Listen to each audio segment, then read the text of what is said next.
inclusive já chegam inúmeras perguntas. Vamos tentar fazer o maior número de perguntas possível para o nosso entrevistado, com quem a gente começa a conversar a partir de agora, o governador da Paraíba, João Azevedo. Governador, bom dia, seja bem-vindo à Manaíra Band News FM, obrigado por atender o nosso convite. Bom dia primeiramente a todos que nos ouvem. Bom dia a você, Cacá Barbosa, a Cláudia Carvalho, a todos que fazem o jornal Manaíra Band News. Para mim é um prazer voltar aqui ao programa e com certeza conversarmos sobre pautas importantes para o estado da Paraíba. Governador, a primeira pergunta não pode ser outra. Como é que foi essa sua viagem à China? Extremamente produtiva. Nós tínhamos uma meta estabelecida numa missão que nós montamos, considerando que essa missão ela envolveu representantes do governo do estado, representantes da Universidade Federal de Campina Grande, representantes do INSA, representantes do IFPB e representantes do Bingo, esse radiotelescópio que nós estamos construindo aqui na Paraíba. Eu fui comandando essa missão em função da questão da minha condição de governador, mas cada área dessa tem uma pauta específica na China para cuidar.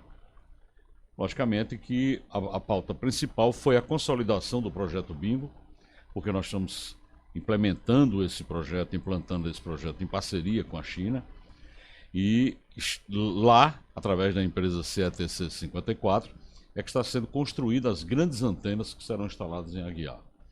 E nós tivemos que ter uma reunião, não só com a presidência da província de Xangai, também com a Comissão de Ciência e Tecnologia de Xangai, para o aval a esse projeto, e visitando a própria CETC 54 para estabelecer o cronograma de entrega dessas antenas que acontecerá no próximo ano.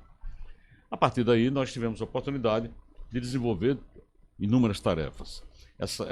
Esse projeto está sendo desenvolvido junto com uma universidade, que é uma das maiores do mundo, localizada em Xangai, e que tem cientistas chineses envolvidos no projeto. O projeto é um projeto brasileiro, comandado pela USP, o professor Elcio Abdala, lá da USP, é quem comanda o projeto, e tem parcerias com o cientista Bin Wang, que é lá da China, dessa universidade, Shenzhen, lá em Xangai, e que nós consolidamos, estabelecemos um cronograma para esse equipamento. Esse é um equipamento extremamente importante porque coloca o Brasil num seleto grupo de países que fazem pesquisas espaciais, principalmente na área escura do universo.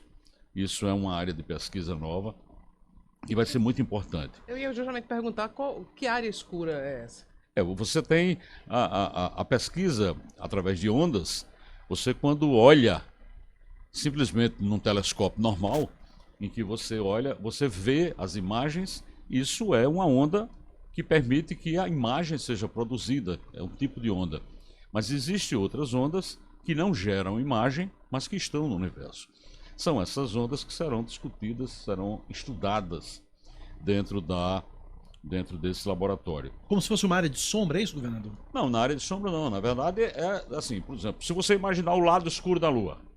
Tá. A Lua tem um lado escuro. O que é que tem lá? A possibilidade, já existem estudos, bom, isso é mais a área física, eu não sou físico, mas existem estudos que comprovam que há um potencial energético enorme nessa área escura da Lua. Sim. Então, é esse tipo de pesquisa que será realizado dentro desse... E outras pesquisas que surgirão. Mas o mais importante para a Paraíba é que, além de colocar a Paraíba, de colocar a nossa Universidade Federal de Campina Grande dentro do processo, é que nós vamos poder utilizar esse equipamento como um elemento de turismo, para visita. Para isso, eu fui visitar o FAST, que é o maior radiotelescópio do mundo que fica na China. E tem a função científica. Tem lá os pesquisadores e tal. Mas eles têm toda uma estrutura para receber visitantes gigantesca. Eles têm um hotel 5 estrelas, eles têm um centro comercial, eles têm um planetário gigante, onde ele recebe o turista, levam até do sopé da barreira até em cima para conhecer o radiotelescópio. E aí tem toda uma estrutura de comércio, de venda de pequenos souvenir, aquelas coisas associadas ao projeto FAST. Eles recebem lá por ano 1 milhão de visitantes. 1 milhão de visitantes. Então é uma coisa extremamente importante. É a intenção também é fazer algo parecido, guardadas as devidas proporções aqui? Exatamente. Esse é o objetivo nosso. Criar, junto ao projeto Bingo, uma estrutura de recepção turista em que ele possa chegar, conhecer a história de fabricação, de implantação, de construção do Bingo, conhecer para que é que ele serve efetivamente o Bingo, ele ter a oportunidade de visitar essa estrutura e, logicamente, também a mesma estrutura de comércio e de apoio. O que nós queremos? Considerando que a Aguiar fica muito perto de Sousa, e com os 2 voos que nós chegamos a viabilizar junto com a Azul, que é o voo que chega através de Patos, e o voo agora ligando Cajazeiras. Recife a Cajazeiras. Então o que é que nós queremos? Já traçamos o roteiro e estamos trabalhando em cima disso. Primeiro, o turista dessa área, que é um turismo completamente diferente, mas que muita gente faz, você poderia chegar em Patos, ir até Aguiar, de Aguiar você iria para Sousa, para exatamente o Vale dos Dinossauros, e do Vale dos Dinossauros você iria para Cajazeiras, onde nós estamos trabalhando num projeto para a implantação de um museu de arqueologia. Museu de arqueologia com as peças que foram conseguidas e obtidas quando da escavação da transposição do São Francisco. Pilões já tem um também, né? Foi inaugurado recentemente. Então, o que é que a gente quer? A gente quer criar esse circuito para levar um turismo que é diferente do turismo aqui da praia, da orla, né? E é um turismo que hoje atrai muita gente. Turismo de conhecimento, vamos chamar assim. Exatamente. Então, você vai ter o futuro através do Bingo, o passado através lá do Parque do Dinossauro e também o estudo da arqueologia lá em Cajazeiras. Então, essa é uma utilização de um equipamento que tem um objetivo científico, mas que você pode utilizar a exemplo do que é feito hoje na China. Então, esse foi uma das pautas. Fora essas pautas, evidentemente, nós fomos recebidos pela presidência da província de Xangai, fomos recebidos na Universidade Xiaopeng, nós fomos recebidos por empresas, grandes empresas, fabricantes de tratores, de implementos agrícolas. A agricultura familiar na China é muito mecanizada. São pequenos equipamentos, implementos agrícolas que aumentam muito a produtividade, coisa que não acontece aqui no Brasil. Você tem muito mais mecanização no agronegócio do que efetivamente na agricultura familiar. E a gente foi também em busca disso. Como nós fomos também visitar uma fábrica de ônibus elétricos, considerando que as 2 gigantes de ônibus elétricos fabricantes da China, eles têm interesse de vir para o Brasil. E o senhor aproveitou, obviamente, para fazer uma propaganda da Paraíba para eles. Lógico, levamos inclusive um vídeo institucional da Paraíba, todo em chinês, que foi eu diria que foi o marco maior dessa nossa viagem, era apresentar em cada reunião o nosso vídeo. Eram 2 vídeos, um vídeo institucional que mostrava as potencialidades do Estado e um vídeo que mostra as belezas para a área de turismo do nosso Estado. E todos ficavam absolutamente surpreendidos e agradecidos por termos feito um vídeo em chinês. Isso foi uma coisa que marcou muito a nossa viagem. Tem alguém na equipe que fale mandarim? Não. Nós tínhamos tradutores Sim. lá. E aí, tivemos a oportunidade de fazer esse tipo de interação. Visitamos também e tivemos reunião com a indústria farmacológica. O Brasil vive um apagão de determinados insumos na saúde e a gente precisava abrir esse canal. Avançou muito. Talvez a gente tenha respostas disso muito mais rápido do que qualquer outra coisa. Não posso adiantar o nome nem da empresa, porque nós temos um contrato de confidencialidade assinado, porque essa empresa ela participa do mercado de ações e ela só anuncia as coisas depois de formalizado. Mas já agora, no dia 28 de agosto, estarão vindo para o Brasil para a gente tentar avançar com isso. Por quê? Porque o Brasil precisa ter mais fábricas de insumos na área, principalmente na área de fármacos e de insumos. Isso já apalavrado, né, governador? Isso já está apalavrado e assinado um contrato de confidencialidade, já discutido detalhes de implementação numa parceria que será feita com o Lifesa e que chegará a produtos já com a marca, com o Lifesa já na caixa. Ou seja, só falta anunciar. E formalizar. Nós vamos assinar um contrato até o final do mês e só podemos anunciar a partir Perfeito. daí. E são 3 etapas. Uma primeira etapa com essa importação do produto, já com a marca Lifesa. A segunda será o envasamento e a distribuição por parte do Lifesa aqui já na Paraíba. E a terceira, enquanto isso acontece, é a construção de uma fábrica, sim, dos insumos aqui na Paraíba, que é esse o grande objetivo, fazer transferência de tecnologia. Então, isso avançou de forma extremamente importante. E tivemos a oportunidade de conhecer e manter contatos com empresas assinando contratos já para o Parque Tecnológico Horizonte de Inovação, com a Darwa, que é uma gigante na área de TI, que vai abrir e vai disponibilizar as suas ferramentas para que a gente possa utilizar os nossos estudantes no desenvolvimento de aplicativos com as ferramentas da Darwa. Da mesma forma, a Huawei também se colocou à disposição para fazer isso, inclusive eu vou ter que ir a São Paulo, para a sede da Huawei em São Paulo, em que a gente vai também abrir essa possibilidade. Com as universidades também se criou esse intercâmbio para que a gente possa mandar estudantes do Brasil para a China e receber estudantes chineses aqui.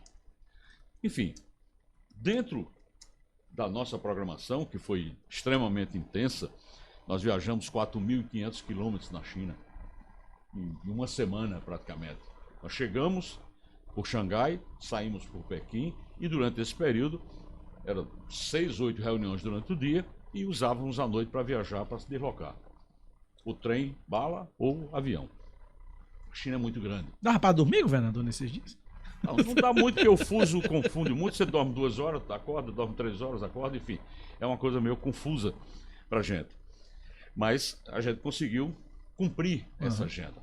E eu tive a oportunidade de ter reuniões com os diretores de 2 fábricas de ônibus, de ter reunião com diretores de 2 fábricas de tratores e implementos agrícolas, ter reunião com um conjunto de empresários, 12 empresários, que se mostraram interessados em vir para o Brasil, não só para vender, porque a nossa lógica não é essa.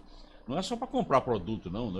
O que interessa é quem venha para ter transferência de tecnologia para o Brasil, que possa ser implantada uma unidade aqui. E, logicamente, essa abertura foi muito grande. Nós tivemos um apoio de um representante do governo chinês, que estará aqui também no final de agosto, já fechando algumas dessas pautas que nós estabelecemos lá. Então eu tenho plena convicção que se apenas uma dessas ações que nós fizemos na China, ela realmente vingar, gerar emprego, gerar uma unidade de fabricação aqui, já terá valido a pena. Mas eu tenho certeza que muito mais coisas virão, porque o projeto Bingo definitivamente foi consolidado. Essa parceria com essa indústria farmacológica, isso vai acontecer, eu não tenho dúvida nenhuma. A possibilidade de intercâmbio também já está consolidado. O termo de assinatura de protocolo com a Darwa já foi assinado. Ou seja, é um conjunto de coisas que já estão consolidadas. Então eu tenho certeza que a viagem foi muito proveitosa. Eu vou fazer uma pergunta para colocar o governador aqui na 5ª série junto com a gente. Meu Deus certo? do céu, lá vem. Na viagem dele à China, para visitar lá o telescópio, o governador teria que subir, eu não sei se ele conseguiu, mas um monte de degraus lá. Como é que foi essa experiência? Até onde o senhor conseguiu ir? A estrutura que tem no sopé da barreira, como eu disse, é uma estrutura gigantesca que eles criaram para receber turistas. Eles têm um hotel 5 estrelas, com um centro de convenções voltados para ações e eventos na área de astronomia, um centro comercial, um grande planetário e uma estrutura muito grande para receber os turistas, colocar no ônibus, subir com esse micro-ônibus até um determinado ponto e a partir dali tem uma escadaria para você chegar verdadeiramente em cima para olhar o radiotelescópio. Sem direito a elevador, né, governador? Não tinha elevador. Mas o FAST, que ele tem 500 metros de diâmetro. É o maior do mundo. Se você colocar FAST, F-A-S-T, na internet e botar radiotelescópio, você vai achar no Google, ele aparece. Aparece no Google, aquela mancha grande assim, que é considerado o olho do mundo. Rapaz, então, eu tô vendo a imagem aqui, é um negócio monstruoso. Então, você chegava e subia uma escada. As 8 torres ao redor aqui, é gigante o negócio. Evidentemente que eu comecei a subir a escada. Eu não tinha a mínima ideia da altura. Só quando eu cheguei no meio, eu tinha uma placa lá dizendo assim, você subiu 148 degraus. Parabéns. Parabéns, você vai conseguir, um esforço grande, mas você consegue, só faltam apenas 641. Só. Aí quando eu vi que só faltavam 641, aí eu realmente desisti. Há 30 dias eu fiz um procedimento, coloquei um stent no coração. Eu digo, Pois essas Já testou demais, né, Já Fernando? testei, essas 30 horas de viagem, corre pra cima e pra baixo, Eu já sou é um guerreiro, teste mas nem muito tanto, grande. né? Agora não vamos arriscar. É logicamente que eu não consegui, alguns secretários conseguiram, subiram. Eu não consegui, evidentemente. E depois eu vim descobrir que tinha um ônibus, micro-ônibus mesmo, que levava até lá em cima. Mas aí não dava mais tempo, porque eu tinha que voltar para pegar o avião. Acontece. Acontece. Eu sei como é isso, governador. Perrengues de viagem. Eu sei como é isso. Esse negócio de subir escada é pau. Governador, mudar um pouquinho de assunto. O presidente Lula deve anunciar agora, no próximo dia 11, pelo menos está marcado para o dia 11, o novo PAC, né? 60 bi. O que é que vem para Paraíba? Já sabe, governador? Quando, na primeira semana do governo, o presidente Lula nos chamou, em função da condição de presidente do consórcio, e pediu que nós apresentássemos 3 prioridades para cada estado e 3 ou 4 prioridades para a região Nordeste, para que fosse incluída dentro de um PAC, que ele chamaria o novo PAC, enfim, um novo nome. E nós assim o fizemos. Entregamos esse material. A partir daí começou a ser tratado através do ministro Rui Costa e da ministra Miriam Belchior as negociações entre cada estado e o governo federal.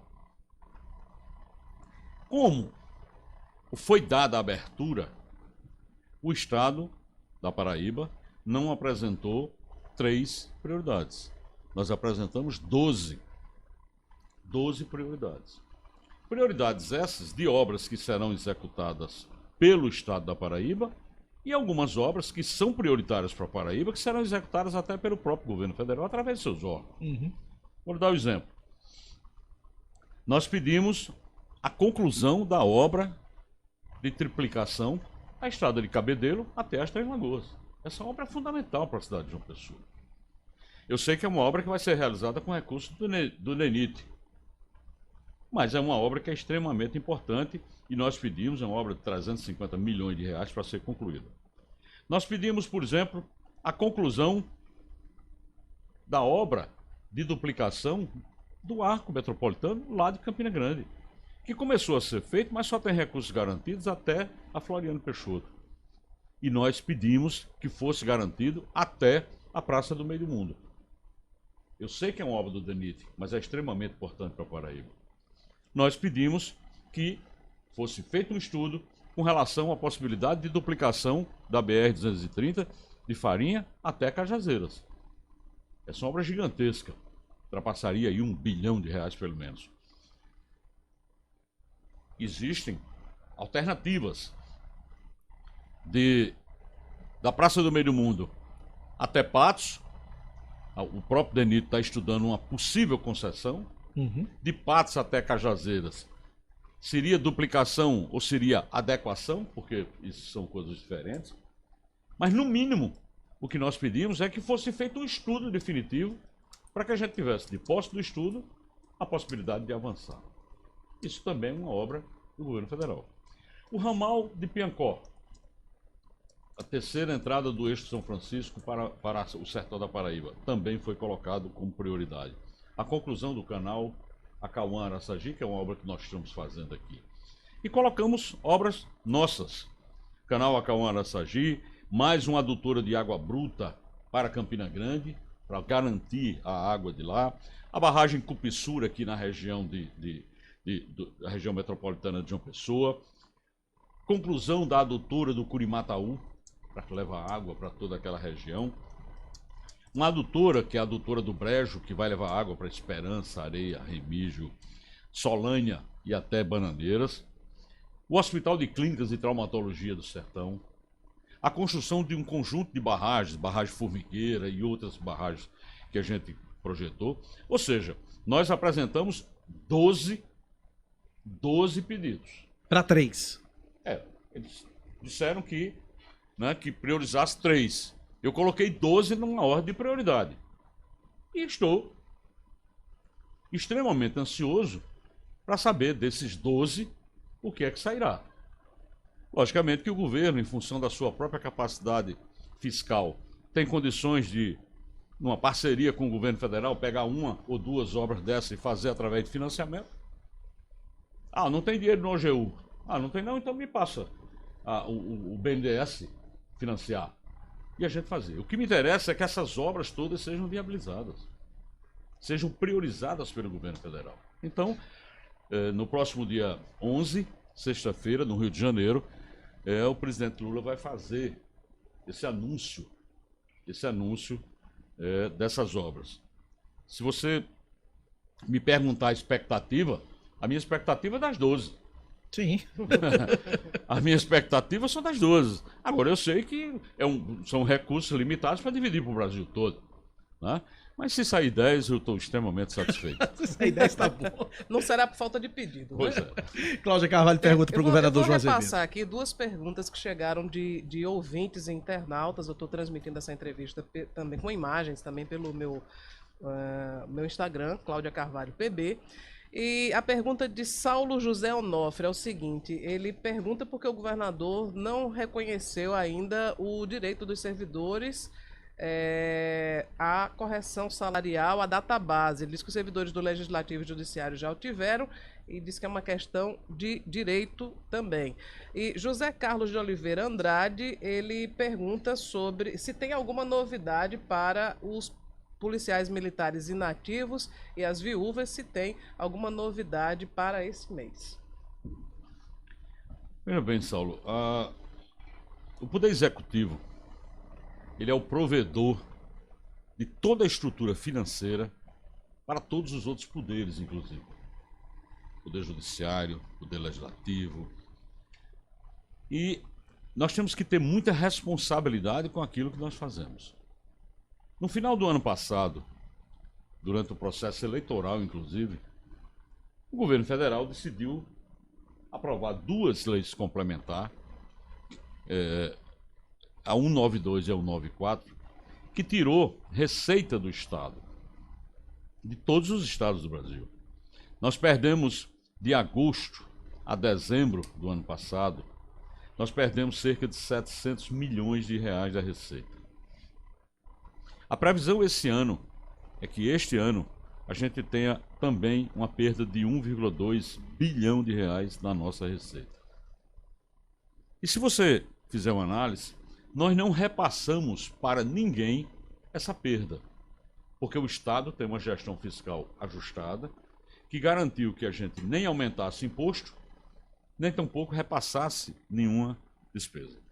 Nós tivemos que, e o reajuste que foi feito esse ano para o servidor, foi primeiro do salário mínimo, que é obrigatório, fizemos para os professores, estamos fazendo a incorporação de bolsa dos professores, nós já estamos trabalhando, aqui foi feito também, se tratou da questão dos inativos, nós estamos trabalhando para fazer com que a famigerada bolsa que eu acabei no governo, ela seja incorporada o mais rápido possível. Em janeiro do próximo ano já estará previsto mais 20% de incorporação, que já fará com que 60%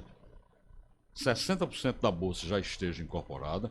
Nós estamos trabalhando dentro do governo para que verdadeiramente as condições com essa aprovação da reforma tributária que hoje o Brasil vive, com as definições do Supremo Tribunal Federal com relação a 192 e a 194, para fazer a recomposição de perdas do Estado, o Estado possa assumir o compromisso de oferecer para os servidores um aumento e que possa garantir o pagamento.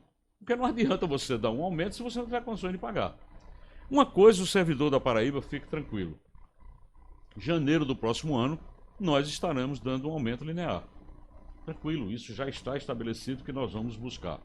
Durante esse ano, estamos trabalhando para que, no caso específico da segurança, algumas medidas sejam tomadas e vamos anunciá-las brevemente. Até o final do mês, nós vamos anunciar algumas medidas com relação à segurança pública, no sentido de que é uma força que a gente precisa ter uma atenção especial pelo resultado que vem dando. A segurança pública dá um resultado extraordinário em termos de prestação de serviço. Então, é assim, a gente faz com muita tranquilidade, essa questão e eu trato da gestão.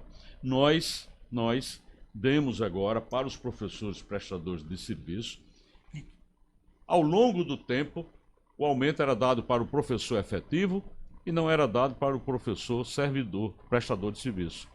O que é que isso estava acontecendo? Criando uma distância muito grande. Numa sala de aula tinha um professor efetivo recebendo um salário e na outra sala um professor prestador de serviço recebendo praticamente menos da metade do salário. Então nós implantamos agora um aumento de 80,02% para o prestador de serviço do Estado. Para equiparar os salários. Nem chega a equiparar ainda, mas aproxima muito. Sim.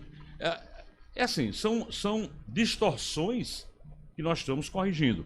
Mas nós fazemos isso com muito zelo, com muito cuidado, porque nós não podemos pôr em risco de forma nenhuma a segurança que esse Estado tem de pagar fornecedor em dia, de pagar servidor em dia, de fazer obras novas, de fazer com que o Estado continue se desenvolvendo, atrair empresas para cá, porque essa estabilidade faz com que verdadeiramente a gente tenha condições de atrair empresas. Então é assim, uma coisa vocês podem ficar certos, janeiro do próximo ano nós estaremos dando um aumento linear novamente.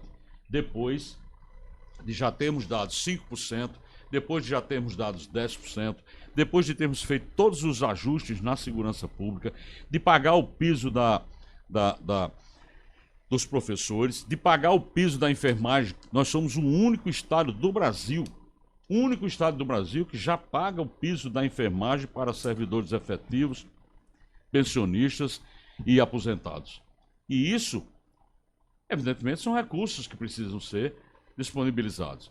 Então, aguardar um pouquinho para que vocês possam ter notícias boas logo, logo. Governador, ainda falando na questão do funcionalismo público, tem um concurso da PM em andamento, 1.100 vagas, 900 na PM, 200 para o Corpo de Bombeiros. O que mais vem de concurso por aí, governador? Eu vou aproveitar para fazer uma pergunta específica sobre o concurso da PM, porque o deputado Adriano Galdino apresentou uma lei que foi aprovada essa semana na Assembleia, criando uma bonificação de 10% para os paraibanos. Eu queria saber, isso já vale para esse concurso? É isso que nós estamos analisando, porque a lei não pode retroagir. Se foi publicado depois que o edital já estava na rua, não tem como voltar. Não tem como voltar.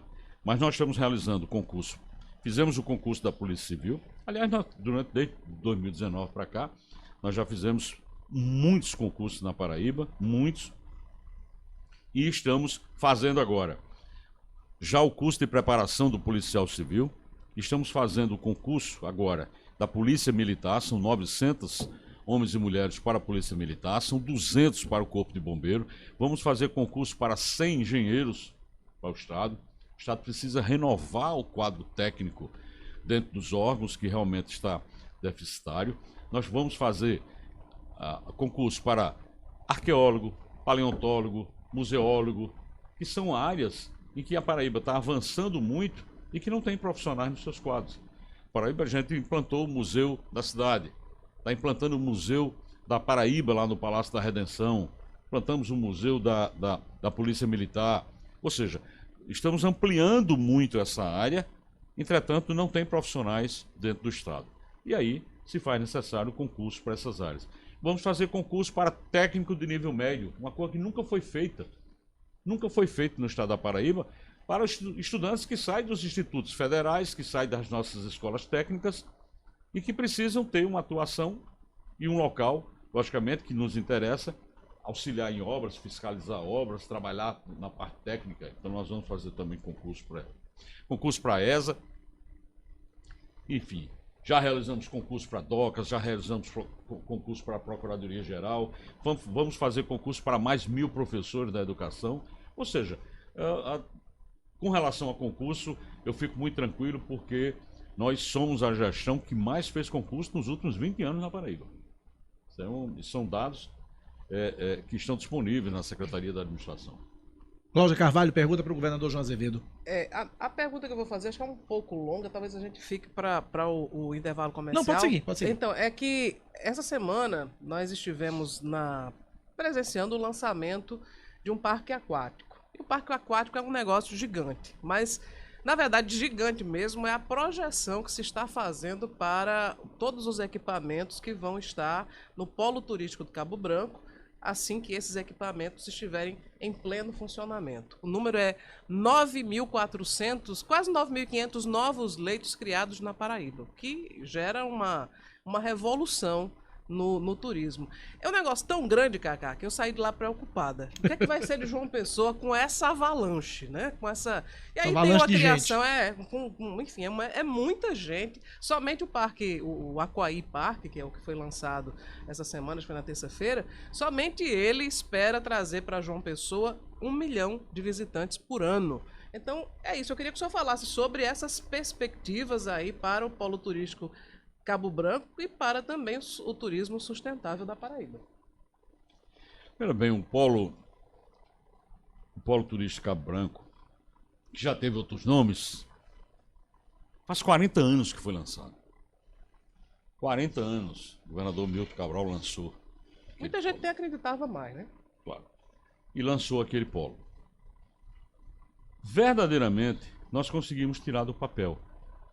Quando eu digo verdadeiramente, é porque se hoje você chegar na área, você vai encontrar obras de construção de 3 grandes resorts.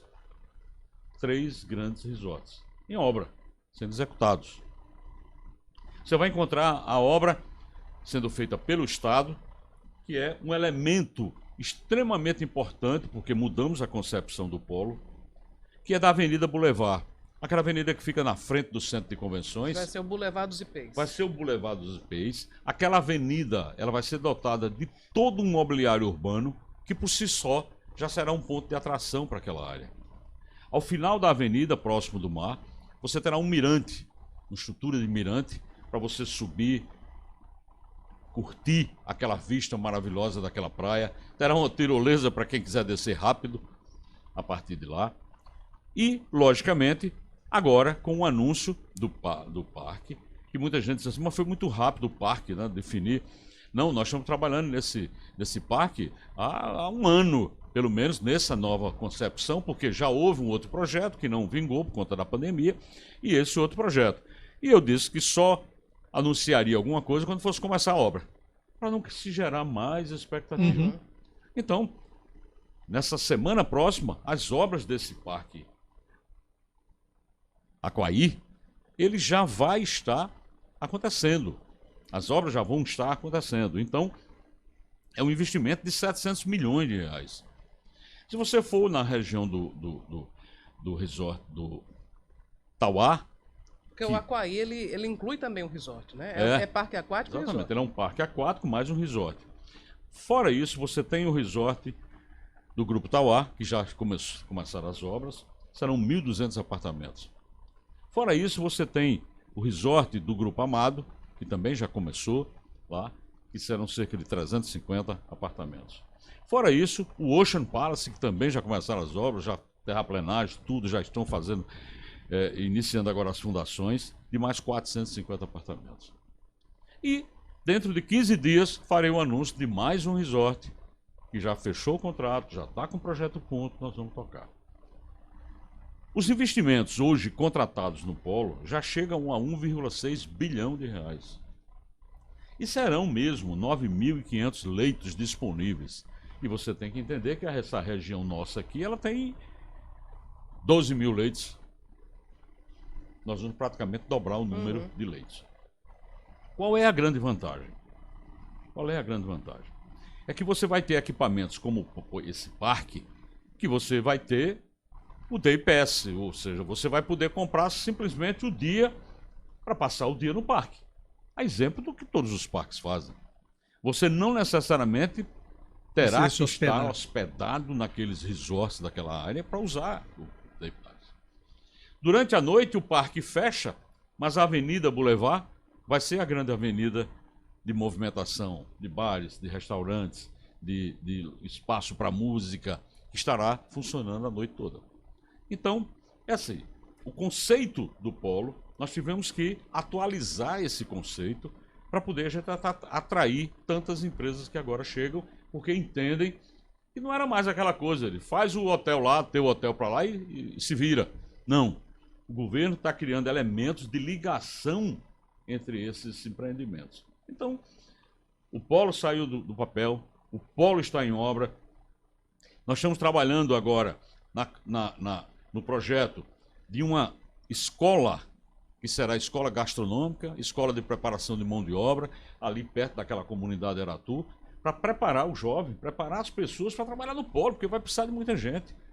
Do jeito que nós estamos fazendo com o Hotel Bruxachá, lá em Areia, já vai ser inaugurado dentro de alguns dias, transformamos num hotel escola para preparar a mão de obra, não só para a região do Brejo, que também está crescendo muito o turismo, mas principalmente também aqui para o polo, preparar a mão de obra, gerar emprego para essa nossa juventude toda que precisa. Você falou no Hotel Bruxachá, o seu antecessor ele tem um plano de vender o Bruxachá.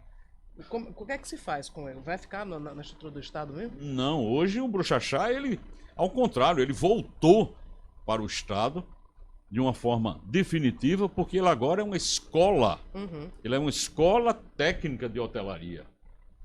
Ele é mantido pela escola, pela educação, para ser uma escola técnica de hotelaria. O aluno vai chegar lá e vai passar por todos os setores que tem dentro de um hotel. E nós vamos receber hóspede lá, você vai poder se hospedar lá. Só que ao invés de empregados, são alunos que estarão lá fazendo o curso, se formando, aprendendo. Na prática. Na né? prática, verdadeiramente na prática. Então, isso é mais uma ação extremamente importante que nós estamos lá. Então o polo se consolidou. Graças a Deus o polo se consolidou, saiu verdadeiramente do papel. As obras já estão acontecendo. Se você entrar no site da Cinep, você vai ver uma atualização diária de números de empregados que estão sendo cadastrados com carteira assinada já nas obras. Enfim, nós estamos fazendo todo o monitoramento, transparência, para que a população possa acompanhar bem aquele empreendimento. Agora, eu não tenho dúvida nenhuma. Daqui 1 ano e meio, 2 anos, o turismo da Paraíba será outro, completamente diferente. Governador, vamos falar sobre reforma tributária? Como é que o senhor está enxergando essa proposta? Lhe agrada? Lhe é palatável? O que é que o senhor tem a dizer sobre a reforma tributária, governador? Eu tenho dito várias vezes, primeiro, que a reforma tributária ela é extremamente necessária para o país. O Brasil não poderia crescer, nem cresceria a taxas que outros países no mundo conseguem crescer com um sistema tributário como esse nosso. Em que você compra um produto, ele é taxado lá onde você comprou, depois ele chega no outro estado, aí tem outra taxação, depois tem um outro tributo que chega no município símbolo, o produto às vezes é taxado em cadeia. Isso é muito ruim. A simplificação do processo é fundamental. Alguém comprar uma caneta e saber que está pagando X reais de imposto. O restante é a fabricação do produto, o restante é imposto. A simplificação é outro ponto fundamental. Agora, imaginar que depois desses anos todos, você vai ter uma reforma em que todos sairão felizes, eu acho que é uma ilusão. Teremos, evidentemente, aqui e acolá, algumas coisas que não vão agradar. Eu, por exemplo, tenho críticas a determinados pontos da reforma. Primeiro ponto. Haverá, a partir de 2029, uma compensação, uma centralização de recursos que ficará no governo federal e que serão distribuídos para os estados. Imagine você que está em casa uma pizza. Cada fatiazinha da pizza será o que cada estado terá direito. E como é calculado o tamanho dessa fatia? Em função da arrecadação que os estados, a média da arrecadação que os estados terão de 2024 a 2028. Até aí tudo certo. Não há grandes problemas. Mas aí você para analisar. Se o estado arrecada mais do que o outro, ele tem um pedaço da pizza maior. Sim. Então, no caso da Paraíba, que não aumentou o imposto, que não aumentei a alíquota modal, mantive em 18%, e outros 18 estados aumentaram no Brasil a alíquota modal. O que é que vai acontecer com a receita desses estados? Vai ser maior do que a da Paraíba. A fatia desses estados vai ser maior do que a fatia da Paraíba. É uma incoerência. o Estado, por seu ajuste fiscal correto, nós estamos mantendo a alíquota modal em 18%. Aí cabe duas análises. Primeiro, eu estou falando de 2029. 2029, João Azevedo será governador? Não, claro que não. Não vou estar aqui. Eu não vou estar aqui. Entretanto, tem a minha responsabilidade enquanto governo, enquanto governador. Se não tomar providência hoje, para que em 2024 a gente comece a aumentar a média de receita do Estado, nós vamos prejudicar o Estado em 2029. Então veja como é difícil a condição. Talvez o Estado tenha que apresentar, esse ano na Assembleia, um aumento de alíquota de 18% para 20%, média 20%, para que a partir de 24 a receita do Estado possa crescer um pouco e a média, para lá em 29, ser um pedaço maior da pizza. Então essa é uma questão que a reforma trouxe e colocou. Nós defendíamos que o período de calcular a média não fosse 24 a 28, fosse de 2019 para trás, 4 anos para trás. Porque se você pegasse 19, 18, 17, 16, você não teve influência de pandemia, você não tinha nada, era o país que estava lá trabalhando. Então, se fosse em cima daquele período, não haveria esse tipo de coisa que está acontecendo no Brasil. Os estados todos aumentando a alíquota. Aumentando a alíquota para ter no futuro uma parcela maior da pizza. Então veja que é uma incoerência. A outra coisa é que se criou um fundo de desenvolvimento regional. O fundo de desenvolvimento regional ele foi criado para minimizar as diferenças regionais. Nós sabemos que o Nordeste é muito mais pobre que o Sudeste. Nós sabemos que o Norte é muito mais pobre do que o Sudeste. Nós sabemos que o Centro-Oeste é mais pobre do que o Sul e Sudeste, claro. Então se criou um fundo. Só que os estados do Sul e Sudeste querem parte do fundo. Outra coisa é o conselho que vai gerir.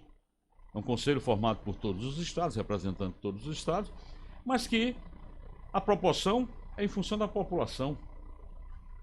Ora, se é em função da população, se você junta Sul e Sudeste, você tem 48% da população. Então, basta um ou outro estado apoiar qualquer que seja a decisão, você vai ter sempre a decisão tomada pelo Sul e Sudeste. Mais uma vez, o Norte, Nordeste, Centro-Oeste ficarão à mercê das decisões e interesses de outra região. Então, são coisas que precisam, e eu espero que o Senado tenha condições agora de fazer os devidos ajustes. Agora, que a reforma é necessária, não tenha dúvida. Que a reforma simplifica, não tenha dúvida. Que a reforma fará com que o Brasil, daqui a 10 anos, 15 anos, esteja crescendo num patamar completamente diferente, também não tenho dúvida. Agora, é preciso que a gente tenha cuidado para que o legado que a gente deixe não seja um legado que comprometa. Porque para mim eu poderia ficar muito tranquilo e dizer assim, bom, isso é em 29, eu não sou governador, quem vier para ser governador lá para frente que resolva. Eu poderia lavar as mãos. Que pode vir a ser exatamente o seu sucessor, Não. né? Porque 29 só fica até 26, né? Mas é isso que eu estou dizendo. Então, Pode ser o sucessor eleito pelo senhor, inclusive. claro, eu espero. Eu espero. Agora, existe a responsabilidade enquanto governador, é isso que eu estou colocando aqui de uma forma muito clara. Né? Você vai deixar o Estado ficar com a menor fatia da pizza lá para frente? Ou não? Jamais. Você vai... mas você vai ter o desgaste de mandar um... Sim, gente, mas peraí. Isso não é uma coisa que eu estou tirando proveito para mim, isso é futuro do país, futuro do Estado. Essa discussão está posta aí e são as observações que eu faço com relação à reforma tributária. Cláudia Carvalho pergunta. Deixa eu fazer aqui duas perguntas de ouvintes que estão acompanhando a gente, o pessoal do YouTube. São dois Filipes. O primeiro Felipe é o Viana. Ele pergunta se tem previsão de nomeação dos alunos do curso de formação da Polícia Civil. O outro Felipe é o Alencar, e ele fala sobre a questão da fome, da desnutrição infantil, e diz que a Paraíba é um dos estados mais pobres do país, cita aqui mais de 500 mil de famílias na miséria, e pergunta o que é que está sendo feito por esse segmento da população. Pois é, duas pautas extremamente importantes.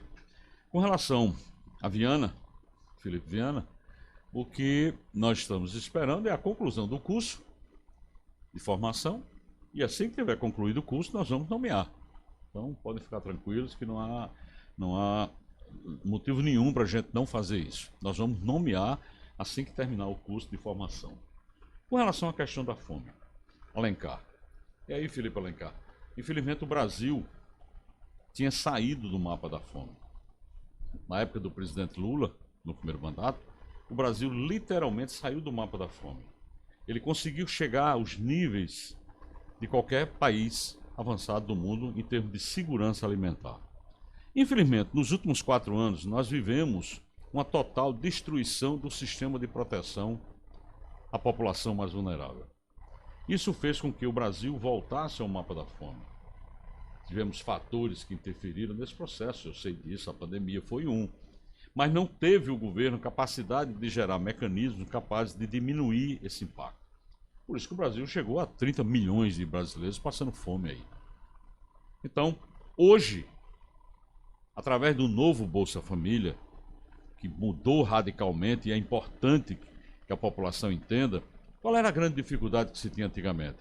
Alguém que estava recebendo Bolsa Família, muitas vezes não queria assinar a carteira do trabalho, porque ele perderia o Bolsa.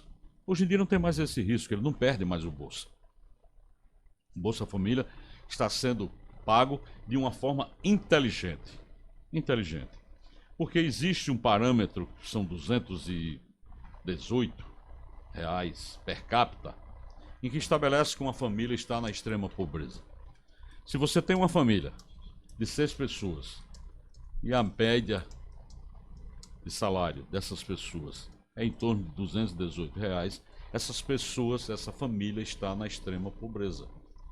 Ela está vivendo no limite, no limite. Ora, e se algum membro da família arranja um emprego, que um salário mínimo e líquido daria mais R$1.200, você tira o Bolsa Família, você vai fazer com que essa família continue na extrema pobreza. Então a conta não é mais assim. O governo federal, através do presidente Lula e do ministro Wellington Dias, criou uma nova regra. Você, numa família de 6 pessoas, como eu estou dando exemplo, alguém consegue um emprego, passa a ser empregado, carteira assinada, começou a receber. Você pega aquele valor e soma. 1.200 dividido por 6 está 200. Então, você ainda está na extrema pobreza. A família está na extrema pobreza e continua recebendo salário. Outro membro da família consegue um emprego, R$2.400. Dividido por 6, você vai dar R$400. Não é na extrema pobreza, mas você não saiu da pobreza, porque o Bolsa Família é 660.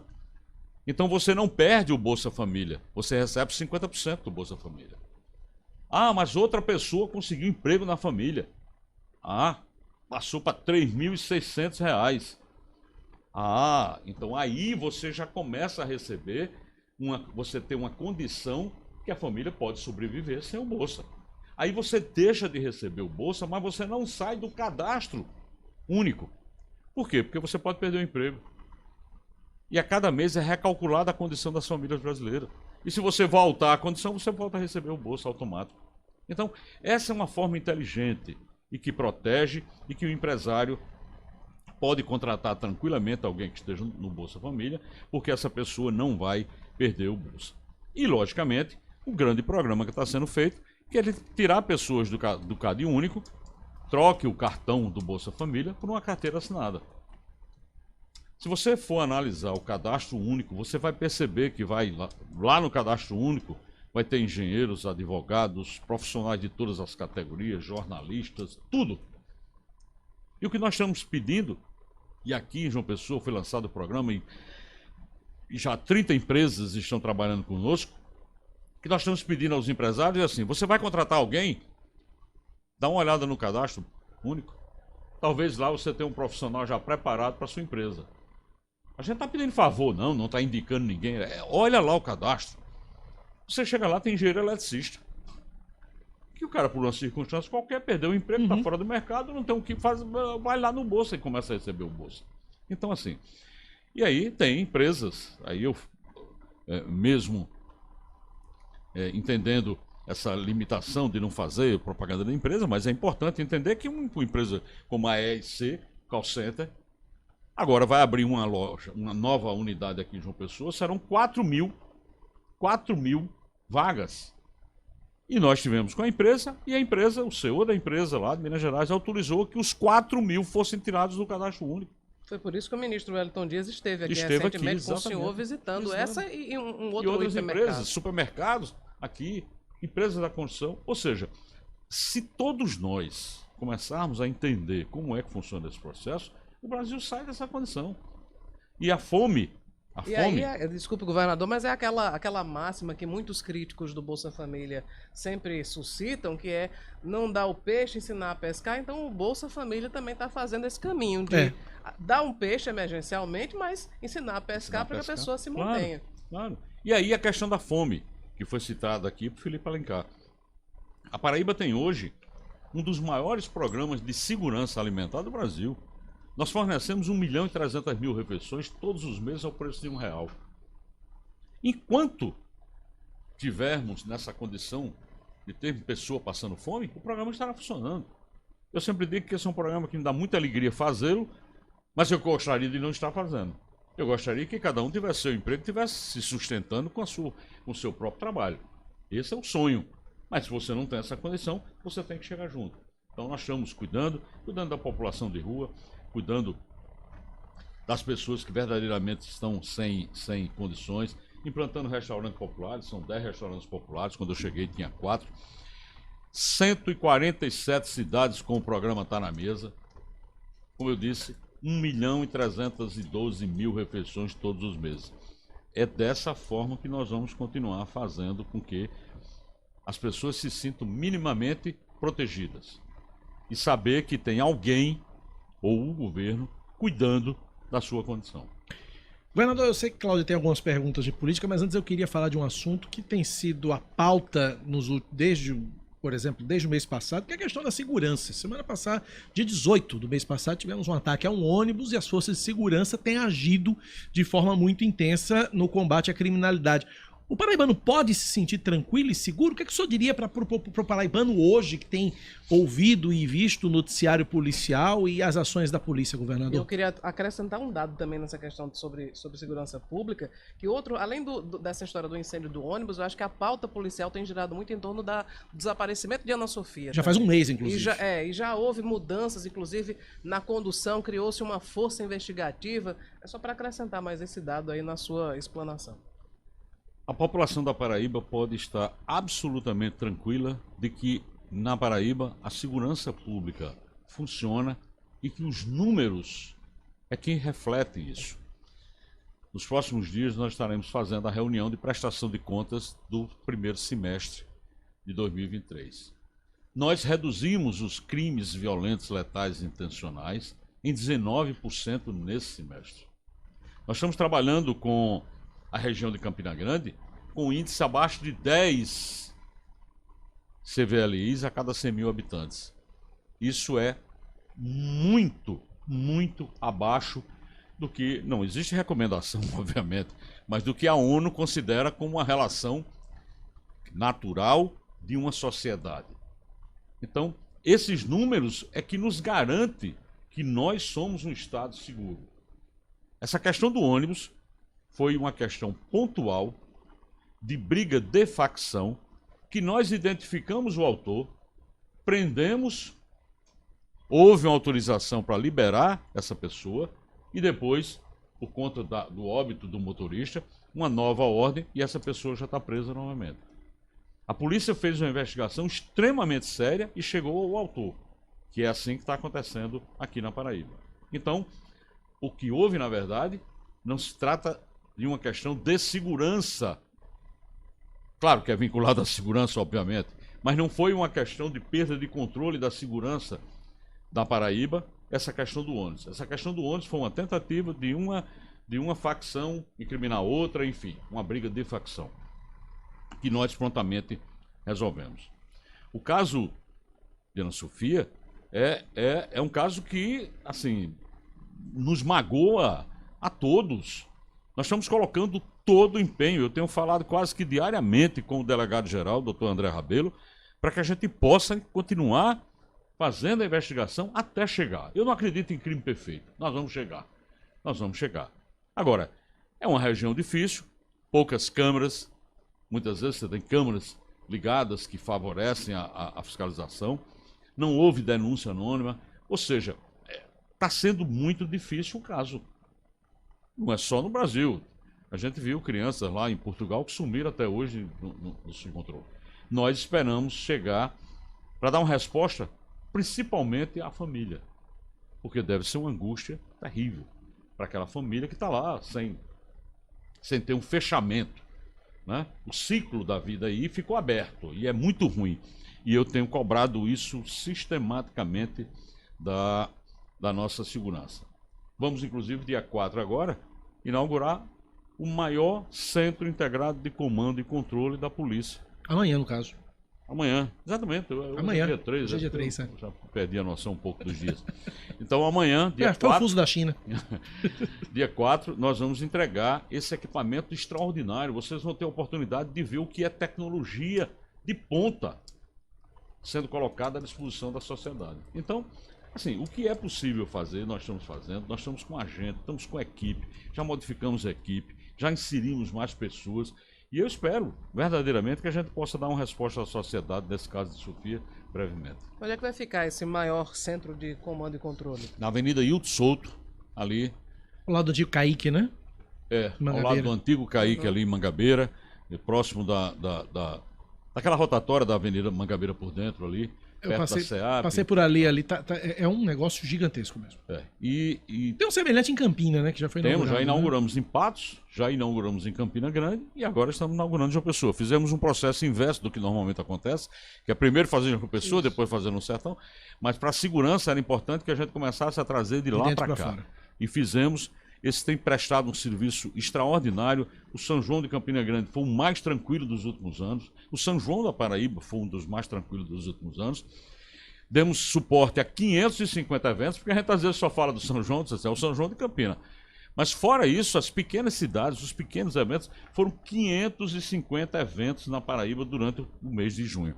E todos com uma queda significativa, principalmente no número de óbitos, que para a gente é aquele crime que precisa ser combatido com mais vigor, porque não tem retorno. Não tem retorno à perda da vida. Antes de falar sobre tem mais polícia, uma, Cláudia? tem uma ouvinte que mandou uma pergunta que eu acho bem interessante, importante. Eu vou passar a pergunta dela e depois a gente entra na política. A Aline Borborema pergunta o seguinte: o programa Conexão Mundo vai ter continuidade e ela quer saber se tem edital previsto ainda para esse ano. Vai, o Conexão Mundo é um programa que tem uma atenção muito especial do governo. Inclusive, por conta dessa viagem à China, nós vamos abrir um edital Para a China também? para, pelo menos, fazer o levantamento para saber se tem demanda de interessados em aprender mandarim ou chinês. Se houver, nós estamos estudando exatamente criar esses cursos. Porque a CCCCC 46, né? CCCC, que é a maior consultora do mundo, na reunião que nós tivemos na China, eles se colocaram à disposição de criar um centro de formação técnica entre Brasil e China, para que a gente possa colocar estudantes lá e eles colocarem estudantes aqui, fazer esse intercâmbio. E isso pode acontecer. Mas para que isso ocorra, a questão da língua é fundamental. Você não vai aprender, logicamente, uma língua como falar chinês em 15 dias, 20 dias. Mas você fazer um curso de 6 meses, depois você passar 6 meses na China, você com certeza vai ter um domínio razoável da língua chinesa. Então, o que nós queremos é isso. Mas o Conexão Mundo, nós estamos trabalhando para que ainda esse ano tenha um novo edital para as línguas que já são convencionais, inglês e espanhol, e a gente possa fazer um edital também para medir o interesse. Se não houver interesse, nós não vamos fazer, obviamente. Mas para medir o interesse, nós vamos fazer. Bom, vamos para a política agora? Vamos lá, Cláudia Carvalho. Vamos começar. Quer começar por João Pessoa ou Campina? Eu vou começar pela Paraíba. Tem eleições agora? Daqui a pouco tem, né? Daqui Na verdade, na Para o ano, Paraíba... governador. Esse eu não ano sei tem se o eleição. senhor percebeu, mas na Paraíba a eleição não acaba nunca, né? Não Né? termina não. E quando alguns perdem, ainda vão para a justiça. Pois é, Ixi, minha exatamente. nossa. Então, eu vou começar pegando um gancho aqui. A gente estava falando agora há pouco sobre reforma tributária e o senhor dizia sobre a sua responsabilidade de pensar para além do seu próprio mandato, que o seu sucessor vai ter que lidar com, eventualmente, alguma repercussão do que foi aprovado agora na reforma tributária. Então, qual é o perfil do seu sucessor? Eita. Tem que pensar adiante, né? Claro. Mas eu acho que na vida pública você tem que estar preparado muito mais para sair de cena do que de entrar em cena. Eu acho que é assim. Eu tenho feito o meu trabalho, tento fazer da melhor maneira possível, me dedico ao máximo para que as coisas aconteçam como planejado, dentro daquilo que a gente acha que seja importante. Mas cada pessoa tem uma forma diferente de enfrentar os problemas. Você imaginar, eu quero alguém que pense igual a mim, isso não existe. Tá? Primeiro ponto. Segundo, eu espero que verdadeiramente o sucessor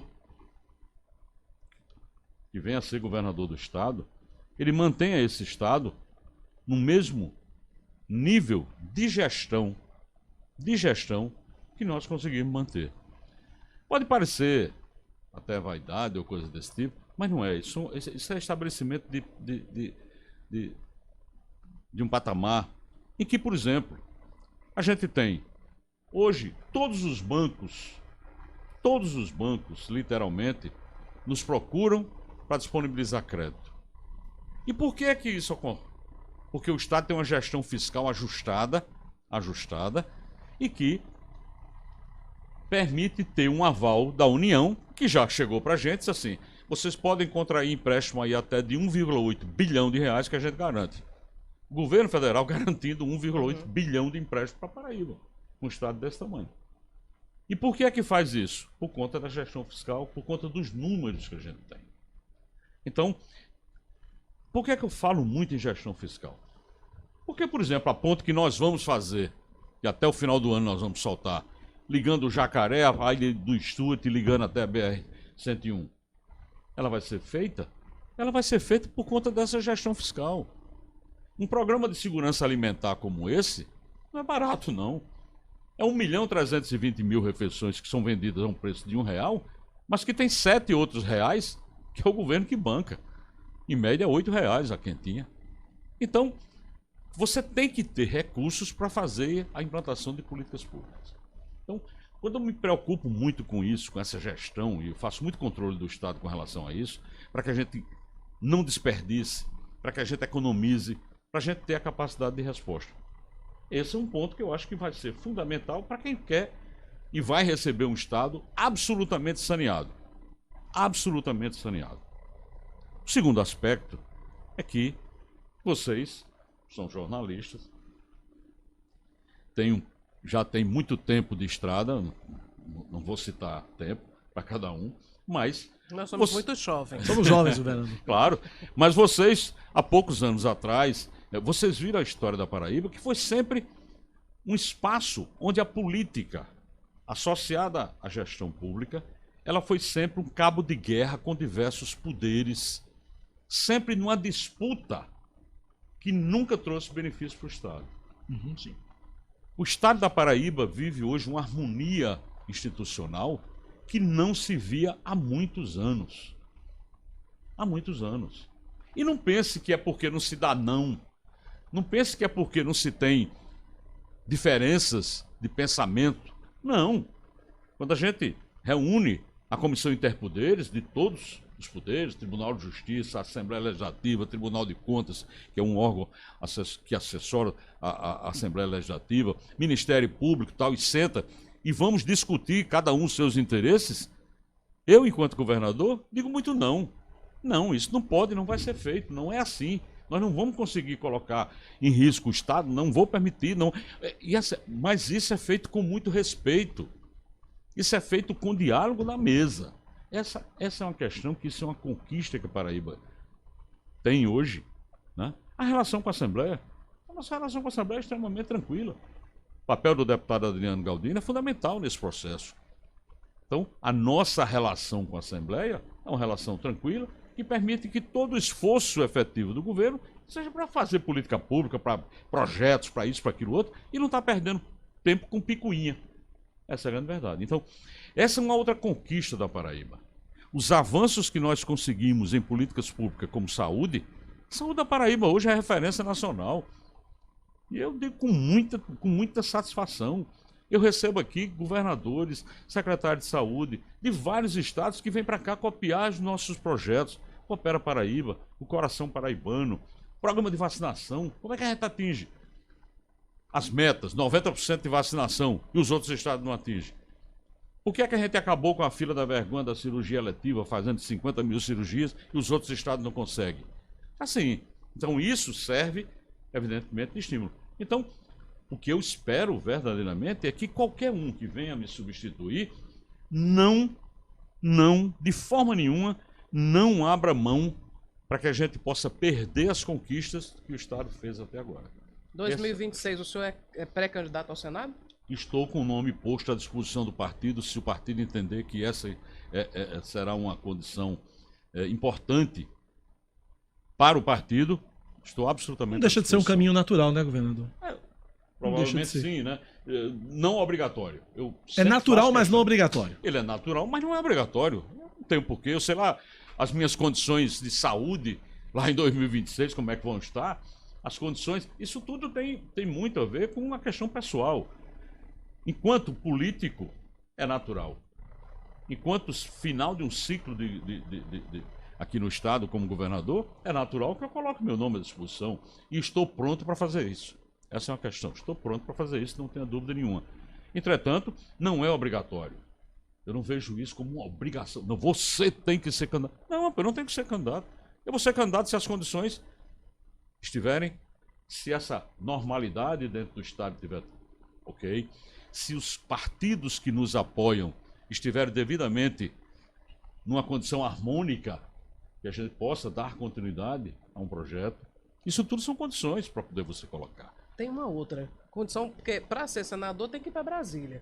E o senhor é uma pessoa muito apegada à sua família. Isso pesa também, né? Exatamente, é isso que eu digo. São as questões pessoais que influenciam numa decisão política. Entretanto, minha família também é muito acostumada com minha ausência. Né? Eu vivo no mundo, eu não vivo muito em casa. Eu gosto de fim de semana. Fim de semana com a família, eu não abro mão exatamente por essa ausência durante a semana. Mas assim, é mais um fator, logicamente, que tem que ser pesado, tem que ser levado em consideração. Agora, estou pronto, vou colocar meu nome, eu já disse isso algumas vezes. Agora, é uma condição natural, mas não é obrigatória. A aliança política entre João Azevedo e Cícero Lucena para 2026 está mantida, governador? Eu espero que sim. Eu espero que sim. Nós temos sinalizado de todas as formas que eu tenho interesse nessa aliança, que eu tenho interesse, inclusive eu já disse, né, que até que a chapa se repita, né? Deve ser mantida, tá certo? Léo é o nosso representante, nosso lá, do PSB. Léo que fez aniversário ontem, inclusive. Isso, fez aniversário ontem lá. E assim, eu espero que isso continue acontecendo. E as pessoas dizem assim, mas vai mesmo acontecer? Mas, gente, essa é a nossa vontade, a nossa intenção. Então temos nós que construímos isso tudo. Logicamente, cada pessoa tem o seu direito de externar a sua opinião. Às vezes, dentro do próprio partido, alguém diz, não, mas deveria ser assim, deveria ser assado, deveria ter mais ou menos espaço dentro da prefeitura. A minha lógica é diferente. Eu não trabalho com essa coisa do espaço político para indicação de cargos. Eu não faço nem isso, eu nem faço isso com o governo federal. Não tem nenhum ministro em que eu tenha procurado para fazer esse tipo de indicação, nomeação disso cargo. O Estado tem cargo demais. Eu tenho que resolver o problema do Estado. Então não tenho que estar preocupado com isso. Agora, tem político que vive assim, gosta disso. Eu, particularmente, não faço política dessa forma. Tanto que eu não pressiono o partido político que hoje está na presidência da República em cobrança de cargo. De forma nenhuma. E muitas vezes as pessoas dizem assim, mas a Paraíba não tem um ministro. Eu não acho que Paraíba precisa de ministro, não. A Paraíba precisa de interlocução. E graças a Deus, interlocução eu tenho. Porque eu tenho um amigo Flávio Dino, eu tenho um amigo Rui Costa, eu tenho um amigo Renan, eu tenho um amigo Hélio Dias, eu tenho um amigo Camilo, eu tenho um amigo... Ou seja, são vários ministros, Luciana, Santos. Ou seja, são pessoas que eu chego em Brasília e sou atendido sem marcar audiência. E isso tem permitido que a gente consiga resolver as coisas para a Paraíba. É isso que interessa. Não é você dizer, a Paraíba tem que ter um ministro. Não, a Paraíba tem que ter porta aberta em Brasília.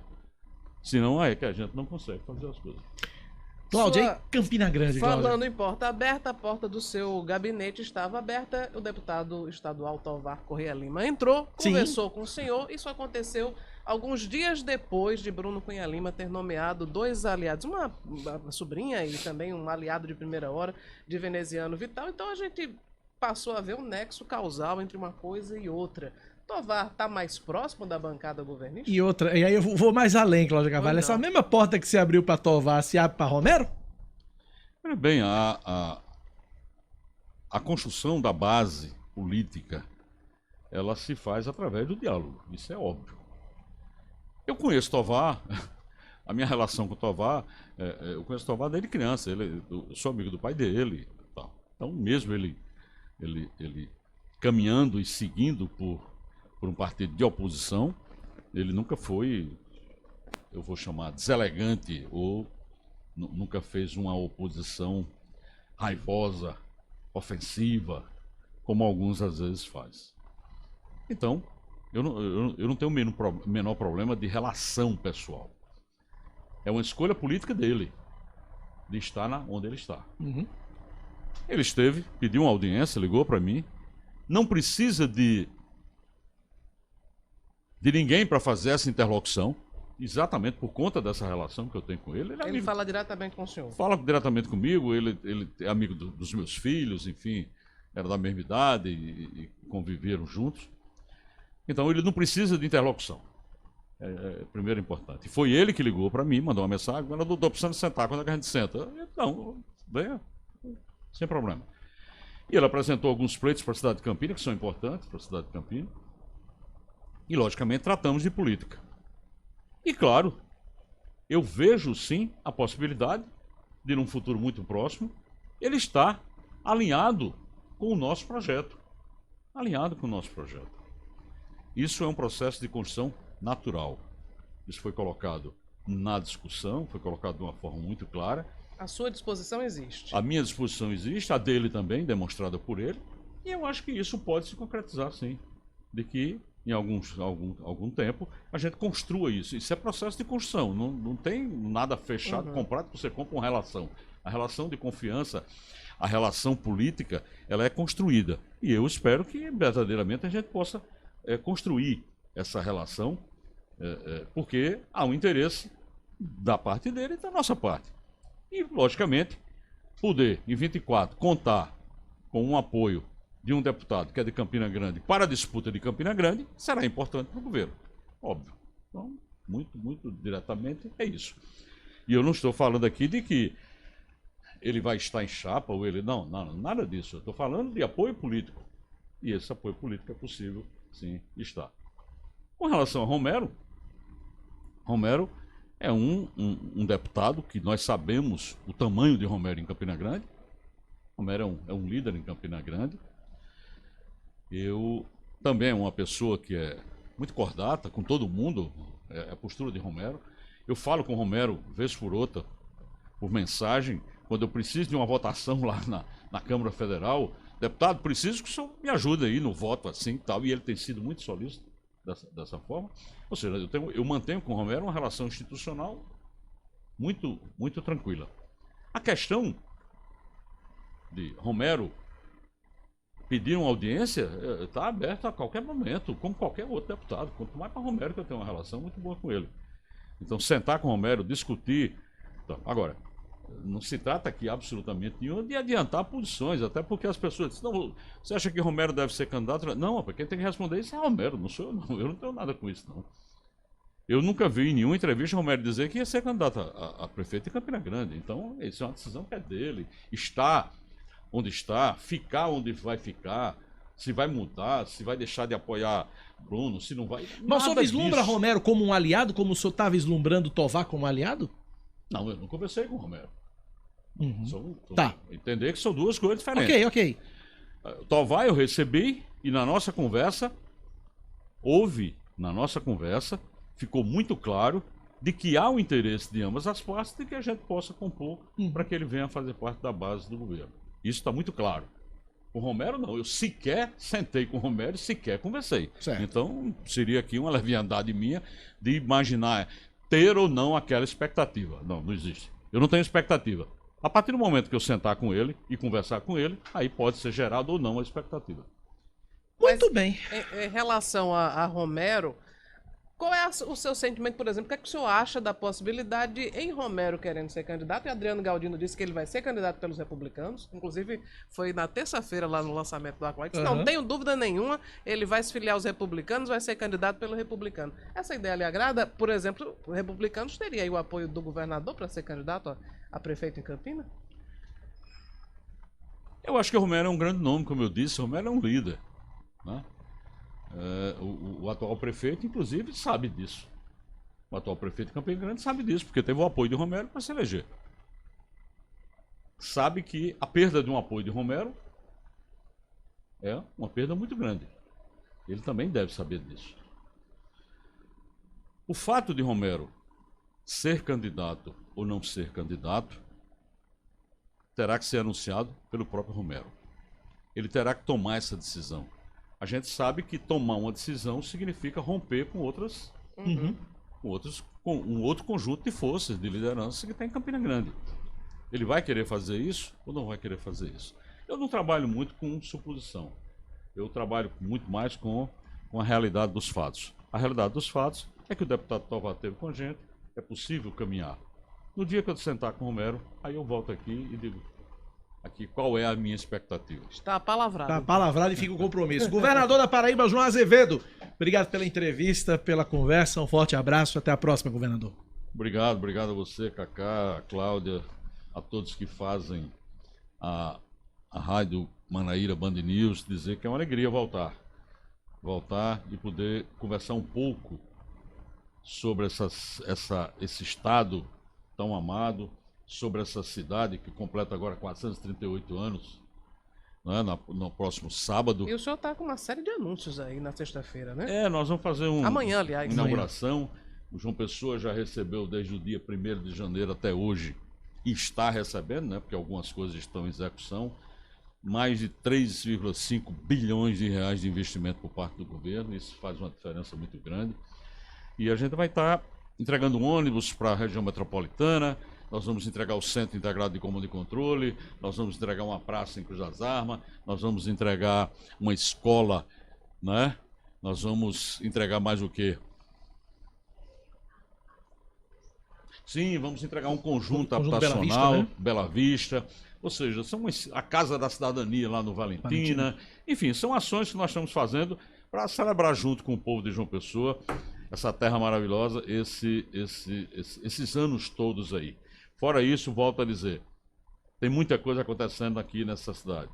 É o viaduto ali da Água Fria, é o viaduto do bairro das Indústrias que começa a ser construído, é a ligação das 3 ruas com a cidade universitária, é a ligação do Hospital Universitário com o Altiplano, é a ligação da PB 008 com Mangabeira, é o Parque Paraíba 4, ou seja, tem muita coisa acontecendo aqui nesse estado e na Paraíba toda e aqui em João Pessoa especialmente. Então, obrigado pelo espaço. O senhor vai entregar um monte de coisa amanhã. Cláudia vai lhe entregar agora uma canequinha comemorativa dos nossos 7 anos que completamos em maio.